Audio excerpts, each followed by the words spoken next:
Hi everybody and welcome back.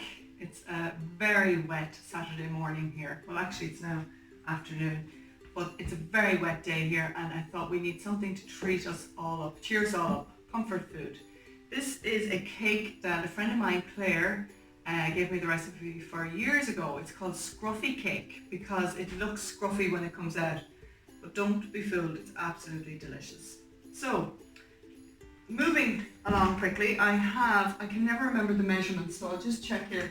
I have 120 grams of butter, and I keep my butter always at room temperature because it makes it a lot easier to mix creamier butter and sugar together. I have 200 grams of caster sugar in here, and I'm going to beat these together until they change colour and they become creamy like. So that's what you call creaming your butter and sugar together. I'm sure you've seen me do this loads of times in videos before. So I'll be back in a second. And here we go. It has changed colour and it has become creamy as opposed to the yellow colour of butter. I'm on my own today. I think this is the first time in lockdown in nearly 4 months that I have the house to myself. It's unbelievable. It's very nice. The other thing I wanted to say is if you don't have a machine to do this, just beat your butter and sugar together really quickly for about 3 or 4 minutes with a wooden spoon in a bowl. I'm adding here 250 grams of self-raising flour. I have 1 heaped teaspoon of baking powder, 1 heaped teaspoon of bicarbonate of soda, and 1/2 teaspoon of salt. So I'm going to pop them all in there and mix them together as well. Now, I'm just going to do that nice and slow, so I hope you can hear me. This is an unusual ingredient for a cake. It's creme fraiche, and you can get it in most supermarkets now. And I'm using 220 grams of creme fraiche, okay? Usually you get them in a tub, this kind of tub here, and there's only 200 grams in it. Don't worry about using another packet, just go ahead and use that and maybe use a spoon or 2 less of flour, just so you're not wasting the whole packet. So I'm going to pop this in here. Do you know what? I forgot to add my eggs. My eggs go in next. I have 3 eggs, and this is the whole point. I'm sure you're fed up of me repeating myself about this. The reason I'm doing these videos is to show you that nothing is perfect with home cooking and home baking. It's not like the shows you see on TV where everything is perfect, but it'll turn out really nice. So I'm just trying to take the fear away from having to be perfect and having your cooking to be perfect. And if you make a mistake, you can fix it and it'll still taste good. So I popped 3 eggs in there, and I'm going to slowly add my creme fraiche to that mixture until it's all combined together. And then I will show you how to make the next step, which is a lovely cinnamon and brown sugar and pecan nut topping for the cake. So it makes it into a lovely caramel type American style kind of cake. I'm just going to give that a quick stir, and it's all come together so quick. Again, if you don't have a machine, you can do all of this by hand, just using your wooden spoon or indeed your spatula here, that like I'm using here. Now, if you have parchment paper, go ahead and line your tin. I have none left this morning and nobody told me I needed to get any more. Lovely, there you go. So I'm using one of those black liners for trays, and it'll be grand, it'll do fine. So I'm just going to pop this in here, and it actually has a really good rise, this cake. So don't be thinking you should make double, because it will rise a lot. There's a lot of raising agent in this. Remember, it's self-raising flour, baking powder, and bicarbonate of soda, which will give a really high rise. Okay, so I'm just going to push that all around there.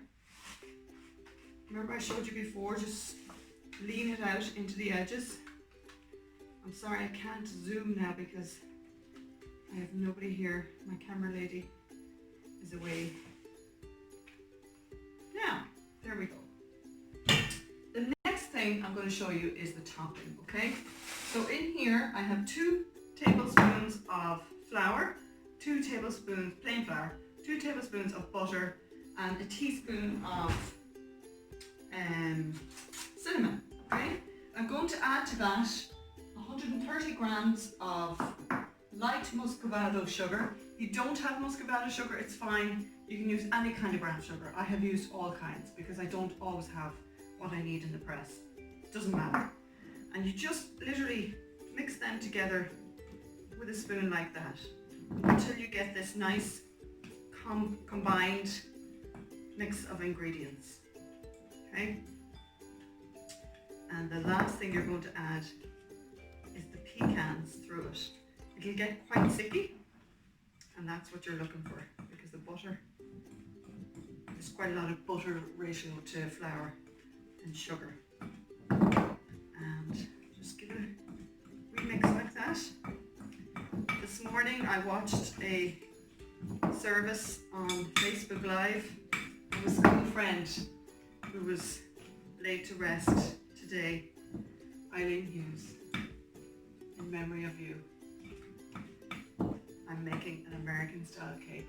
Eileen spent a lot of time in New York with her family, and it's amazing how, you know, I hadn't seen her for maybe 30 years, but it evokes a lot of memories of those teenage formative years, and it's just sad. It's really sad, and I think it has shocked a lot of us, a lot of our school friends, into thinking, trying to rekindle old friendships. Anyway, God rest her soul. I'm just going to now grab this and drop little bits on top like this. Again, you can see now why it's called Scruffy, because it's all, nothing's very precise about this. It's just, you know, Scruffy. So here we go. I have cut back on my videos a little bit because most people are starting to move back into normal life. I'm sure you don't have time to watch a video every day, and I have become interested again in my garden, so I'm in my polytunnel a lot, and I have missed making the videos. I must say, it's been one of those things that I've learned about myself over lockdown, is how much I love cooking and love sharing and taking away the fear of cooking with others. So I'm going to pop that into an oven. It is 180 degrees Celsius for 30 minutes. Again, I always check it about 10 minutes, turn it around. And I will put up there what the American equivalent to that is. So I'll be right back. Here you go, guys. This is what it looks like when it's done. It might be a little bit more brown than I would have liked it to have been, and that was exactly 30 minutes. So maybe do about 25 minutes. Now, it doesn't look like much, but what I'm going to do is flip it over onto this board, if I can manage to do it the right way, and show you what happens on the underside. All that lovely brown sugar. Now, it's still hot, so it's not going to look great. It might even stick to this a little bit. But all that brown sugar and pecan, cinnamon mixture, it's roasting hot, is stuck to the bottom. And you get this lovely caramel type finish in there. And I'm just in too much of a hurry to let that cool down, which is a pity. But you get the idea of how wonderfully, see that? Wonderfully rich it is. And then you just cut it up. Grace, do you want to get me a little plate there? Cut it up. Serve it like that. If you have a tiny bit of cream or custard to go with that, be delicious. Beautiful. Anyway, that's it for today. Thank you all for watching. God bless. See you soon.